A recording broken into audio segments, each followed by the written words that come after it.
Yes, sir. Yes, good afternoon, children. How are you all? तो बच्चे हम लोग नेचर्स ट्रेजर के बारे में पढ़ रहे थे जिसमें कि हमने वाटर के बारे में पढ़ा, एयर के बारे में पढ़ा, फिर उसके बाद हमने सनलाइट की बात की। और आज हम एक नए ट्रेजर के बारे में बात करेंगे। उससे पहले हमने जो भी पिछले क्लास में पढ़ा था उसको ज़रा रिवाइज करके आते हैं। चलिए बच्चों, तो हमने पिछले क्लास में रेन वाटर हार्वेस्टिंग के बारे में पढ़ा था, है ना। तो रेन वाटर हार्वेस्टिंग क्या है, किस तरह से हम लोग वाटर को कंजर्व कर सकते हैं, तो ये सब हमने पिछले क्लास में बहुत ही डिटेल में पढ़ा था। तो रेन वाटर हार्वेस्टिंग क्या है, यानी कि जो बारिश का पानी है उसका हार्वेस्टिंग क्या कहलाता है, वो कैसे किया जाता है, ये हमने पिछले क्लास में पढ़ लिया था, है ना। तो उसको ज़रा रिकैप करते हुए आगे बढ़ते हैं हम। तो रेन वाटर हार्वेस्टिंग क्या है? Rain water harvesting is a method to collect rain water and store rain water, है ना। तो यानी कि जो बारिश का पानी होता है बहुत ज़्यादा आता है वो, तो कभी कभी ऐसे हो जाता है कि कई लोग क्या करते हैं, इसका बहुत ही अच्छी तरह से उपयोग करते हैं। यानी कि वो क्या करते हैं, रेन वाटर को कलेक्ट करते हैं और स्टोर करते हैं, जिससे कि बहुत ज़्यादा पानी जो है उन्हें उपयोग में ला सकते हैं, है ना। Now the purpose of rain water harvesting, इससे क्या होता है बेटा, जो हमें पता है कि हमारी जो भूमि का जो 2/3 भाग है it is covered with water, है ना, वो चारों तरफ से पानी से घिरा हुआ है, ये हमने पढ़ रखा है।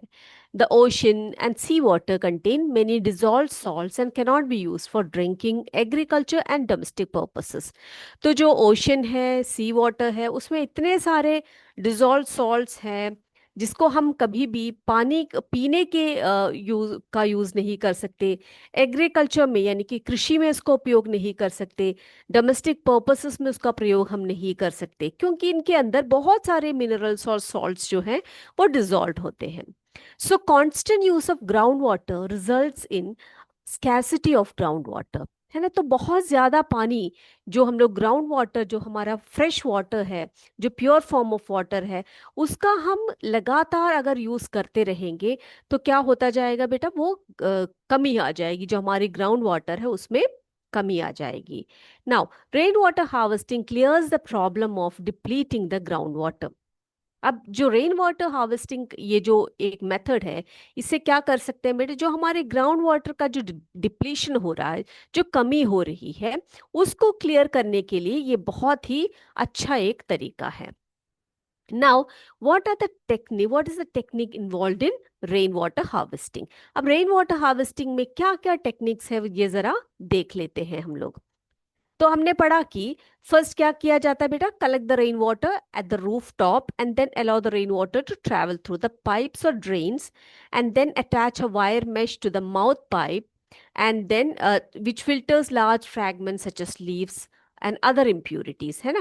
तो हमने आपको बताया था कि जो रेन वाटर जब हमारे घरों के रूफ टॉप से आता है, उसको क्या किया जाता है, उसको पाइप्स के द्वारा उसको कलेक्ट किया जाता है ना। और उन पाइप्स के थ्रू क्या किया जाता है बेटा, एक जो है मेश को जो है लगाया जाता है, जिससे क्या होता है, उसमें से जितने भी जो इम्प्यूरिटीज है या जो लीव्स है, जो लार्ज फ्रैगमेंट्स है, वो सभी क्या किया जाता है बेटा, उसको फिल्टर किया जाता है ना। Now this rain water is transported to the water tanks, है ना। अब ये जो पानी है, इसको क्या किया जाता है बेटा, वाटर टैंक्स में कलेक्ट किया जाता है। Now these tanks contain layers of sand, gravel, charcoal and it will filter the dirt and other impurities from the rain water. फिर आपको मैंने बताया कि ये ऐसे जो टैंक्स जिसमें कि क्या होते हैं बेटा, सैंड्स होते हैं, ग्रेवल होते हैं, चारकोल होता है, ये क्या कार्य करता है, ये पानी को फिल्टर कर देता है और उसके जितने भी इम्प्यूरिटीज है उसको हटा दिया जाता है। ठीक है, चलिए, तो ये तो हो गया। अब बेटा, अब उसके बाद हमने बात की थी, तो वाटर के कंजर्वेशन के बारे में हमने बहुत सारी बातें हमने कर ली हैं। हमने वर्ल्ड वाटर डे के बारे में भी आपको बताया था पिछली क्लास में। उसके बाद हमने सनलाइट की बात की थी, है ना। सनलाइट जो हमारे भूमि का एक अल्टीमेट सोर्स ऑफ एनर्जी है। Sunlight which is the ultimate source of energy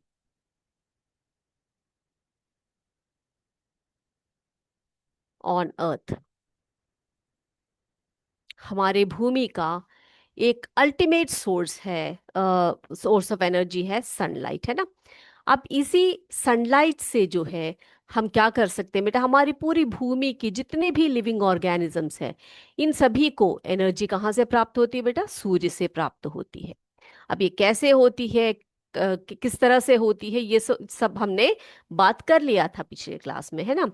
so the energy from sun, the importance of sunlight as main source of energy.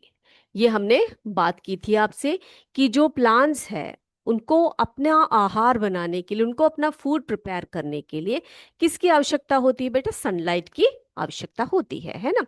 Now the sun provides warmth and light to all living things, life on earth relies on the sun. अब सूर्य की वजह से ही भूमि पर जितने भी जीव है ये सभी जो है जीवित रहते हैं। अदरवाइज आप सोच सकते हैं बिना सूर्य के भूमि पर कोई भी चीज जो है, कोई भी ऑर्गेनिजम्स जो है जीवित नहीं रह पाते हैं, है ना। तो अब देखो बेटा, ये जो सोलर एनर्जी है, जो सन की एनर्जी है, उसको हम सोलर एनर्जी कहते हैं। अब ये जो सोलर एनर्जी है ये हम कैसे प्राप्त कर सकते हैं, सन की जो एनर्जी है उससे हम इलेक्ट्रिसिटी के रूप में उसको रूपांतर कर सकते हैं, ट्रांसफॉर्म करके यूज कर सकते हैं। उसको करने के लिए मैंने आपको पिछली क्लास में बताया था कि जो सोलर पैनल्स होते हैं उनकी सहायता से हम क्या करते हैं, सन की एनर्जी को किस में कन्वर्ट कर सकते हैं बेटा, इलेक्ट्रिक एनर्जी में कन्वर्ट कर देते हैं। और हमारे घरों के बहुत सारे जो इलेक्ट्रिक अप्लायंसेस वगैरह है उनका उपयोग हम लोग बहुत ही आसानी से, बहुत चीप तरीके से, बहुत बड़े बड़े बिल, जो इलेक्ट्रिसिटी बिल है उन सबको हम लोग क्या कर सकते हैं बेटा, उसकी हम बचत कर सकते हैं, है ना। Now we can also use energy from the sun directly for cooking in solar cooker. अब बेटा यहाँ पर आपको जो दिखाई पड़ रहा है ये एक सोलर कुकर है। सोलर कुकर क्या करता है बेटा, आप उसमें खाना बना सकते हो। कैसे, डायरेक्टली आपको क्या, आप क्या कर सकते हो, उसको बाहर रखकर जब सन से डायरेक्टली जो सोलर एनर्जी है वो उसको प्राप्त कर सकते हो। ये जो सोलर कुकर है ये इस तरह से डिजाइन होता है कि जो सोलर एनर्जी है वो उसके अंदर वो ट्रैप कर देती है और उसको, उससे जो है बहुत ही अच्छे तरीके से वो खाने को पका सकती है ना।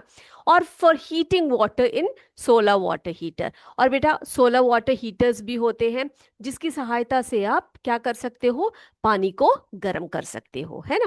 तो आपने देखा कि किस तरह से सूर्य की जो सोलर एनर्जी है उससे हम लोग कुकिंग कर सकते हैं, वाटर को हीट कर सकते हैं, हमारे जितने भी इलेक्ट्रिक अप्लायंसेस हैं उन सबको हम लोग चला सकते हैं। Now the sun is essential for life, है ना। सन जो है हमारे जीवन के लिए बहुत बहुत बहुत महत्वपूर्ण है। Plants use the sun's energy to produce food which animals consume. तो जो सूर्य की एनर्जी है उससे जो प्लांट्स है वो खाना पकाते हैं।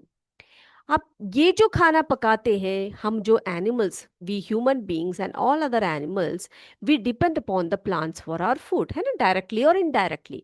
डायरेक्टली या इनडायरेक्टली हम क्या करते हैं, प्लांट्स के ऊपर हम लोग सभी निर्भर होते हैं। And this cycle relies on the sun, making it our main source of energy. और इसी से हमारा जो मेन सोर्स ऑफ एनर्जी है सूर्य, इसी के कारण ये साइकिल जो है वो चलता रहता है। और मैंने आपको ये भी बताया था बच्चों कि जो हमारा वाटर साइकिल है भूमि में, जो वाटर साइकिल चलता है वो वाटर साइकिल भी कैसे चलता है बेटा, सूर्य से ही चलता है ना। अब सूर्य अगर नहीं होगा तो वहां पर पानी का इवापोरेशन नहीं होगा। जो वाटर बॉडीज है, मैंने आपको बताए थे, वाटर बॉडीज में जो है पानी होता है, और उसी वाटर बॉडी से क्या होता है बेटा, वहां से पानी क्या हो जाता है, बताइए आप लोग। बिल्कुल सही कहा आपने, पानी जो है इवापोरेट होता है ना। पानी इवापोरेट होगा, फिर कंडेंसेशन, इवापोरेशन के प्रोसेस से इवापोरेशन चलेगा, उसके बाद फिर कंडेंसेशन होगा, फिर क्या होता है बेटा, और जो क्लाउड्स है उसका फॉर्मेशन होगा। क्लाउड्स जब बन जाएंगे तो प्रेसिपिटेशन के रूप में धीरे धीरे से वो पानी नीचे की तरफ आएगा, जिसे हम रेनफॉल कहते हैं, है ना। तो इस तरह से ये जो साइकिल है ये चलता रहता है, जिसे हम वाटर साइकिल कहते हैं। अब वाटर साइकिल के लिए भी क्या चाहिए बेटा, सन जो है एक बहुत ही महत्वपूर्ण जो है कार्य करता है। तो बच्चों ये सबको क्लियर हो गया होगा। अब हम देखते हैं अगला जो हमारा रिसोर्स है वो क्या है। अगले रिसोर्स की अगर हम बात करें तो बात करेंगे हम फॉरेस्ट की, ठीक है, जंगलों की बात करते हैं। चलिए, तो हमने सनलाइट की बात कर ली, वाटर की बात कर ली, एयर की बात कर ली, अब हम बात करेंगे फॉरेस्ट की, ठीक है। चलिए, अब जो जंगल होते हैं, जो फॉरेस्ट होते हैं, वो किस तरह से भूमि के ट्रेजर्स है ये जरा समझते हैं हम लोग, है ना। तो अगर हम फॉरेस्ट की बात करें तो फॉरेस्ट जो होते हैं, forest are one of the most important natural treasures on earth. तो भूमि का एक बहुत बहुत इंपॉर्टेंट नेचुरल ट्रेजर है फॉरेस्ट अथवा जंगल। They are, now what are forests? They are large areas covered with trees, plants, animals and birds. अब ये कैसे होते हैं बेटा, फॉरेस्ट कहे तो क्या कैसा होता है, बहुत बड़ा एक एरिया होता है जिसमें कि बहुत सारे पेड़ पौधे होते हैं, एनिमल्स होते हैं, बर्ड्स होते हैं, प्लांट्स होते हैं, ये सभी मिलकर एक जंगल फॉर्म करता है, यानी कि एक फॉरेस्ट का फॉर्मेशन होता है वहां पर, है ना। And the forest provide us with fresh air, would, medicine and food. आपको पता है बेटा, जो फॉरेस्ट होते हैं, फॉरेस्ट में इतने सारे पेड़ पौधे होने के कारण, इतने सारे ट्रीज के होने के कारण, वहां पर क्या, वहां से जो पौधे या जो प्लांट्स या जो ट्रीज जो होते हैं, वो बहुत ही शुद्ध वायु को क्या करते हैं, बाहर निकालते हैं, है ना। आपने पढ़ा हुआ है फोटोसिंथेसिस में, जिसमें कि प्लांट्स क्या करते हैं बेटा, कार्बन डाइऑक्साइड को एब्जॉर्ब करते हैं और ऑक्सीजन को रिलीज करते हैं, है ना। तो इतने सारे पेड़ पौधे होंगे तो आप सोचिए कितना ज्यादा ऑक्सीजन निकलेगा वहां से, है कि नहीं। और वहां से जो है वुड प्राप्त होता है हमें, मेडिसिन, देखो कई प्लांट्स ऐसे होते हैं जिसमें जिनकी मेडिसिनल वैल्यू होती है ना। बहुत सारे प्लांट्स हैं, जैसे कि नीम हुआ, तुलसी हुआ। तो हम लोगों ने पीछे आपके छोटे क्लासेस में आपने मेडिसिनल प्लांट्स के और उसके वैल्यूज के बारे में पढ़ा भी होगा, उनके इंपॉर्टेंस के बारे में पढ़ा होगा। तो प्लांट्स से हमें मेडिसिन भी प्राप्त होते हैं, और फूड तो आपको पता ही है ना, कि जो भोजन है वो भी हम लोग प्लांट से प्राप्त कर सकते हैं। Now the forest are large areas covered with trees, जैसे कि मैंने आपको बताया, अभी आप चित्र में देख सकते हो इतने सारे जो लिविंग ऑर्गेनिजम्स हैं, इंक्लूडिंग जो बर्ड्स, इंसेक्ट्स वगैरह, रेप्टाइल्स वगैरह, ये सभी जो है एक फॉरेस्ट का निर्माण करती है, जिसमें कि वे बहुत ही अच्छे तरीके से रहते हैं। Now forest are called the lungs of the earth. ठीक है, इसको आप नोट करके रखिएगा बेटा, क्योंकि जो फॉरेस्ट होते हैं वो भूमि के क्या माने जाते हैं, लंग्स माने जाते हैं। ठीक है, अब लंग्स की भूमिका क्या है बेटा हमारे बॉडी में। लंग्स क्या करता है, हमारे सारे बॉडी को क्या कर देता है, ऑक्सीजन देता है ना। यानी कि जो लंग्स है, जो हमारा शरीर है, उसमें लंग्स में आकर सबसे पहले ऑक्सीजन भरता है, फिर वहां से जो है क्या होता है, ये जो ऑक्सीजन है वो बाकी जो शरीर के भागों में ट्रांसपोर्टेशन होता है, कैसे, वो हार्ट में पहुंचाकर हार्ट से फिर ब्लड वेसल्स के द्वारा बाकी सारे शरीर के भागों तक जाता है ना। तो भूमि में फॉरेस्ट को हम लोग क्या कहते हैं, lungs of the earth. Okay, because they give us oxygen and absorb carbon dioxide. वो हमें ऑक्सीजन प्रदान करते हैं और कार्बन डाइऑक्साइड को खींच लेते हैं। Now, many animals like tigers, elephants, deer, monkeys, they all live in the forest, making them their home. अब बेटा ये जो फॉरेस्ट है ये एक बहुत लार्ज एरिया है, बहुत सारे लिविंग ऑर्गेनिजम्स का हैबिटेट है।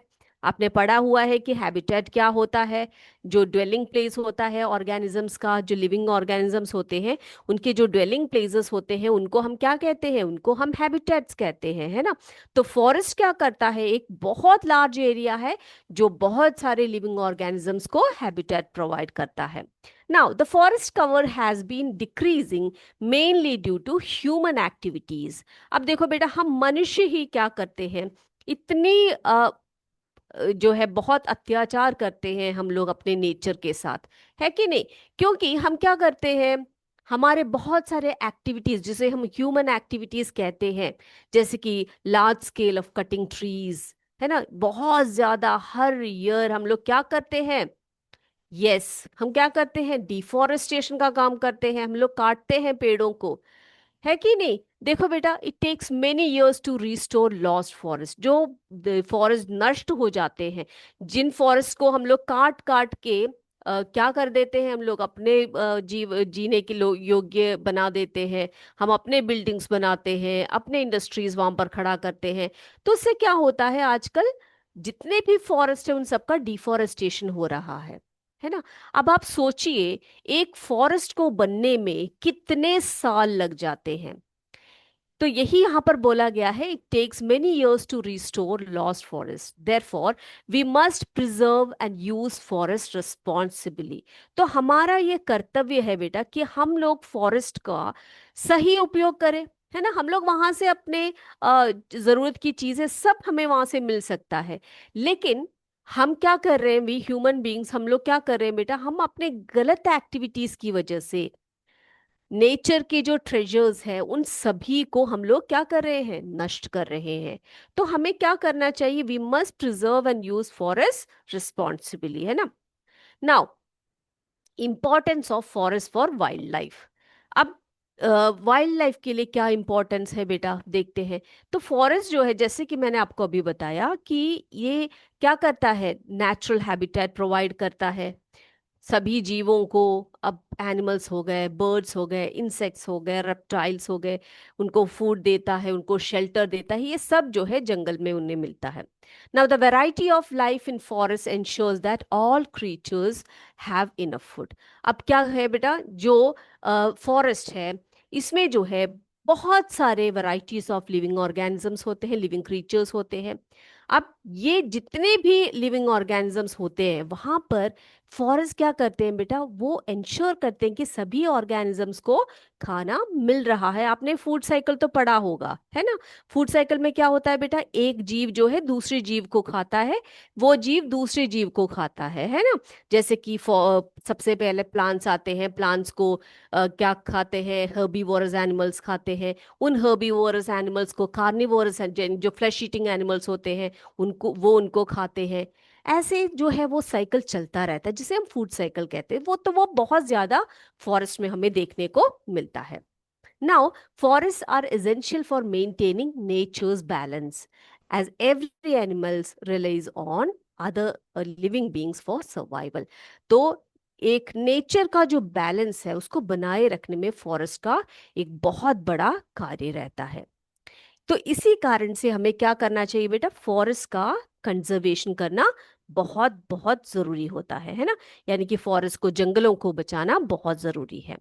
Now, the area of forest cover has been shrinking over years, largely due to human actions such as extensive tree felling for, यानी कि deforestation for agriculture, urban expansion and logging. अब देखो बेटा, हम कृषि के लिए, अपने रहने के लिए, बड़े बड़े टाउन सिटीज वगैरह बनाने के लिए हम क्या कर रहे हैं, हम अ, अंधाधुंध पेड़ों की कटाइयां करते जा रहे हैं, है ना?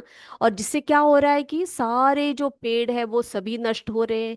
एक एक वर्ष जो है हमारे फॉरेस्ट जो है वो कम पड़ते जा रहे हैं। Now, as you know that growing a new forest or restoring lost ones takes a long time.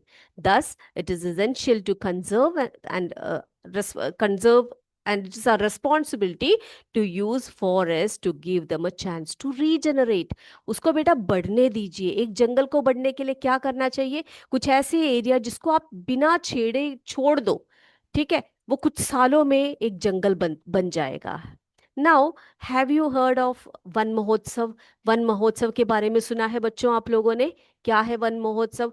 ये देखो, आप सभी के स्कूल्स में ये मनाते होंगे, है ना? जुलाई के मंथ में हम लोग बनाते मनाते हैं इसको। तो वन महोत्सव जो है एक एक हफ्ते तक वीक लॉन्ग सेलिब्रेशन होता है, जिसमें कि थ्रू आउट कंट्री, जिसे क्या करता है बेटा, फॉरेस्ट कंजर्वेशन में जो है सपोर्ट करता है। यानी कि नए नए पौधों को लगाना, उनकी देखभाल करना, उन्हें बड़े पेड़ होने होने के लिए उनकी सहायता करना। तो ये सब किस में आता है बेटा? वन महोत्सव में आता है। एक ऐसा उत्सव जिसमें कि क्या करता है, बहुत सारे पेड़ों को लगाया जाता है ना। Now during this event new plants and trees are planted and awareness about the importance of respecting forest is raised. तो जितने भी हमारे, देखो बेटा फॉरेस्ट की ही बात नहीं कर रही हूँ बेटा, हमारे जो नेचर में जितने भी हमारे नेचर के ट्रेजर हैं उनको हमने क्या करना, उनको प्रिजर्व करना बहुत जरूरी है, उनका कंजर्वेशन बहुत जरूरी होता है। ठीक है, तो वन महोत्सव का मेन उद्देश्य क्या है बेटा, क्यों किया जाता है? इस ताकि वहाँ एक अवेयरनेस हो लोगों के बीच में, आप नेचर के जो ट्रेजर है, जो ट्रीज है, उनको आप क्या करो, उनको हम रिस्पेक्ट करें और उनको हम कंजर्व करें, है ना। तो इतनी बातें सभी बच्चों को समझ में आ गई है बेटा। तो इसी से रिलेटेड एक और बात आपको बताते हैं। एक मूवमेंट हुआ था जिसे कहते हैं चिपको मूवमेंट। ठीक है, अब ये चिपको मूवमेंट क्या है? चिपको मूवमेंट उत्तर प्रदेश में हुआ था। इसमें क्या हुआ था मैं आपको बताती हूँ। चलिए बेटा, तो यहाँ पे देखिए, आप देख सकते हो एक बड़ा सा पेड़ है और बहुत सारी जो विमन है वह क्या कर रही हैं, उस पेड़ के चारों तरफ ऐसे लिपटे हुए हैं। ठीक है, तो इंडिया में, हमारे भारत में हमने पहले से ही, बहुत काल पहले से भी हम लोग क्या करते जा रहे हैं बेटा, हम फॉरेस्ट को रिस्पेक्ट करते हैं, उनको प्रोटेक्ट करने का कार्य करते हैं, है ना। Now this includes the idea of sacred groves which you have learned in about chapter, हमने पढ़ा था ना पहले, सबसे पहले chapter diversity in the living world में पढ़ा था, आपको याद है? सैक्रेड ग्रोव्स के बारे में पढ़ा था।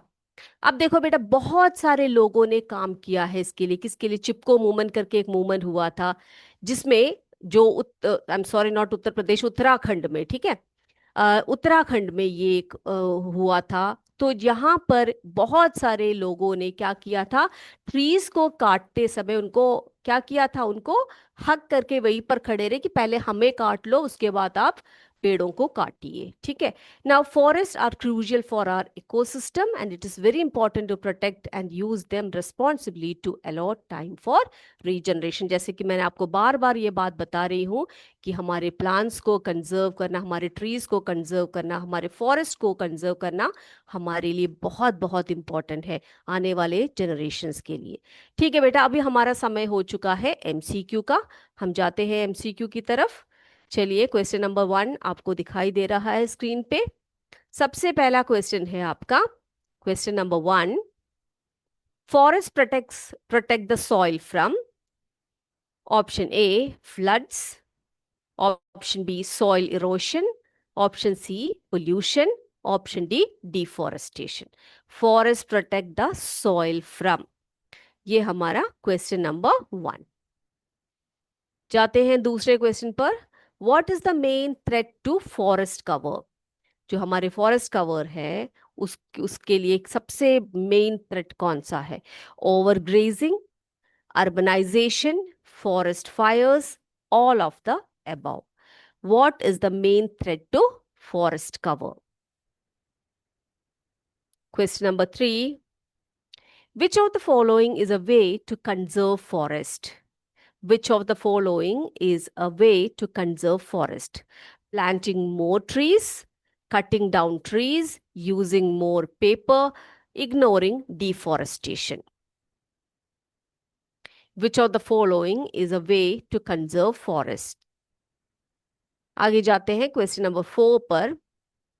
What is the Chipko movement known for? What is the Chipko movement known for? Cutting down trees, hugging trees to protect them, planting trees, clearing forests for agriculture. What is the Chipko movement known for?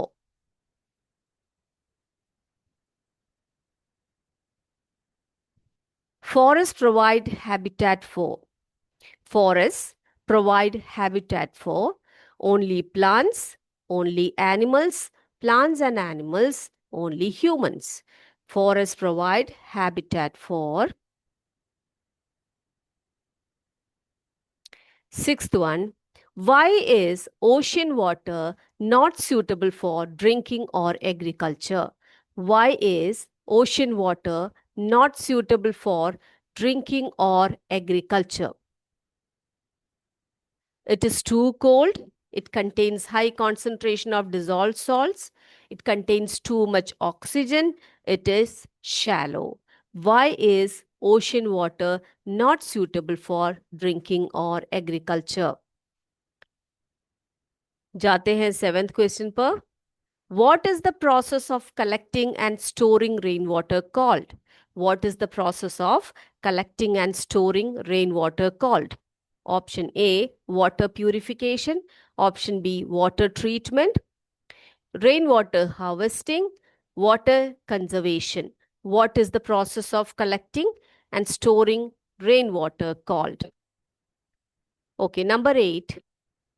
What is what is a major consequence of water pollution? What is a major consequence of water pollution? A, pure drinking water. B, increased fish populations. C, harm to aquatic life and human life. D, improved irrigation. What is a major consequence of water pollution?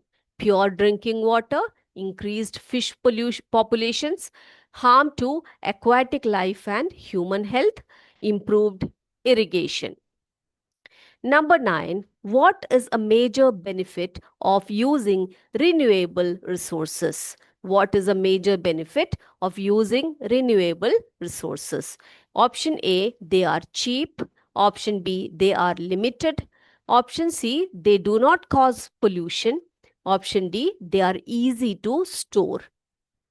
That is question number 9. 10th one and the last question. Which of the following is a renewable resource? Which of the following is a renewable resource? Coal, petroleum, solar energy, natural gas. Which of the following is a renewable resource? Coal, petroleum, solar energy, natural gas. Hope सभी बच्चों ने questions को अच्छे से देख लिया है, पढ़ लिया है और अपना आंसर्स लिख लिया है. चलिए अब हम आंसर्स देखते हैं. क्वेश्चन नंबर 1 का आंसर देखते हैं क्या है. Forest protect the soil from. अब फॉरेस्ट जो है वो सॉइल्स को कैसे प्रोटेक्ट करता है? It protects from the soil erosion. तो एक का B option. Second one, what is the main threat to forest cover? तो बेटा फॉरेस्ट कवर का जो मेन थ्रेट है वो क्या क्या है? ओवरग्रेजिंग है, अर्बनाइजेशन, फॉरेस्ट फायर, ये सभी जो है फॉरेस्ट कवर के लिए मेन थ्रेट है, यानी कि जो फॉरेस्ट एरिया है हमारा उसके लिए मेन थ्रेट्स है. तो हम लोग यहाँ पे लिखेंगे ऑल ऑफ द एबव. तीसरा है, which of the following is a way to conserve forest? पता है आपको, है ना, क्या करना चाहिए? Planting more trees. Fourth one, what is the Chipko movement known for? किस लिए जाना जाता है बेटा? Hugging trees to protect them. Forests provide habitat for. Forests provide habitat for plants and animals.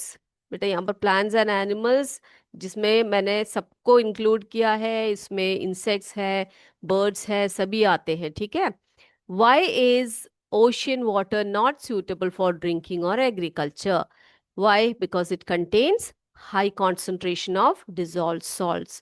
तो ये हाई कॉन्सेंट्रेशन के होने के कारण हम इसको पीने के लिए या एग्रीकल्चर के पर्पस के लिए या डोमेस्टिक पर्पस के लिए यूज नहीं कर सकते. Seventh one, what is the process of collecting and storing rain water called? क्या कहा जाता है उसको? Very good, rain water harvesting.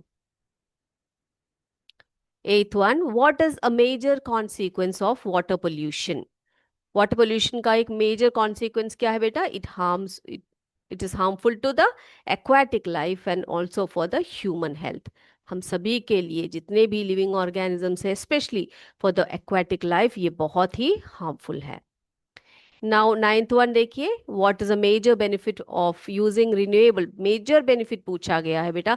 सबसे मेजर बेनिफिट है रिन्यूएबल रिसोर्सेस का कि ये पोल्यूशन कॉज नहीं करते हैं. ठीक है. 10th वन देखिए बेटा, विच of the following is a renewable resource? तो कोल, पेट्रोलियम, नेचुरल गैस, ये सभी क्या है, ये सब नॉन रिन्यूएबल रिसोर्सेस है जो एक बार यूज करने से खत्म हो जाते हैं। लेकिन सोलर एनर्जी जो है, इसको हम रिन्यूएबल सोर्स ऑफ एनर्जी कहते हैं, जो हर समय बनता रहता है ना। तो बेटा सभी ने ये कर लिए हैं, सबके आंसर्स ठीक हो गए होंगे, सबने आंसर्स को देख लिए हैं। तो बच्चे आज के लिए इतना ही, अगले क्लास में हम आपसे फिर मिलेंगे।